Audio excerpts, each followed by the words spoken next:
The history of Diu, a small port town in Gujarat, western India, remains marked by its past as a Portuguese colony, established in the 16th century and maintained for more than 400 years.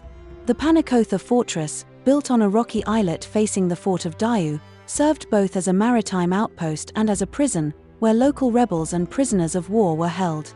Isolated in the Arabian Sea, it reflected the Portuguese ambition to dominate regional trade by controlling maritime routes and taxing transport to their own profit. Long before colonization, Diu was already known as Div or Dib, mentioned in local traditions and by Arab chroniclers. At that time, it was under the rule of the Shuddasama dynasty of Junagadh, who governed the Kathiawar Peninsula for several centuries, before giving way to the Sultanate of Gujarat in the 14th century. It was in this context, marked by competition for the ports of India's western coast, that the Portuguese settled in the 16th century. They then built these massive forts, with the main fort overlooking the town and Panikotha facing it, to consolidate their position and affirm their domination over the region.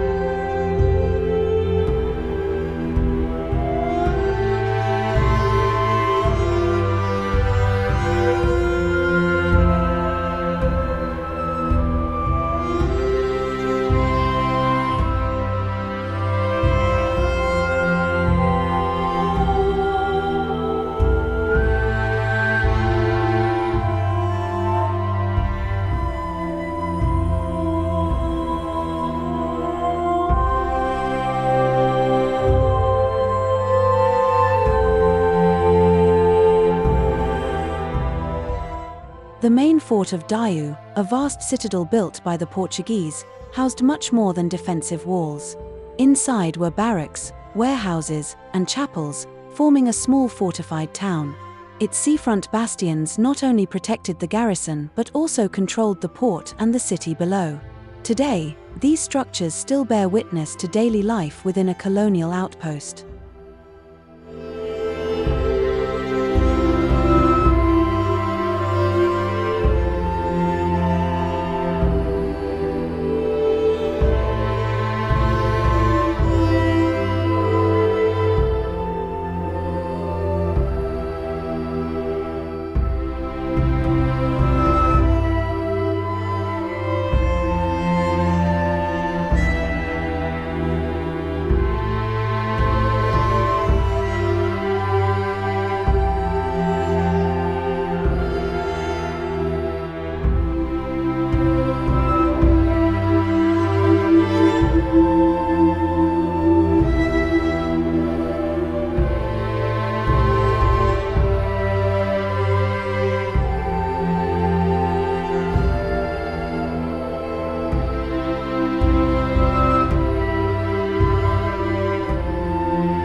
The historic centre of Diu still bears the marks of Portuguese colonial architecture.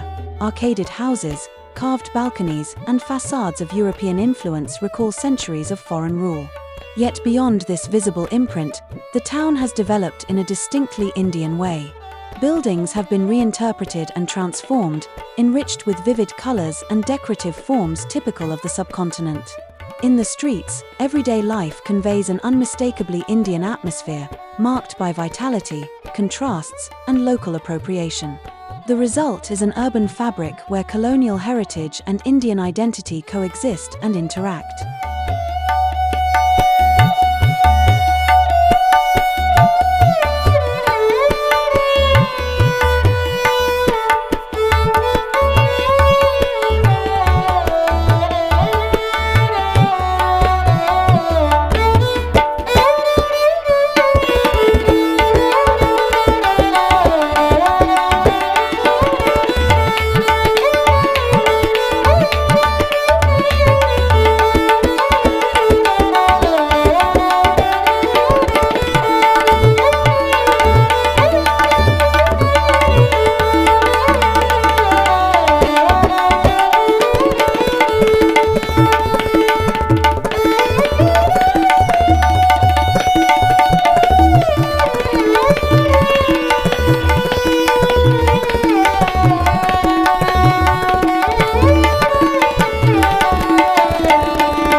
The last Christian temple still active in Diu, St. Paul's Church, illustrates the Baroque architecture introduced by the Portuguese.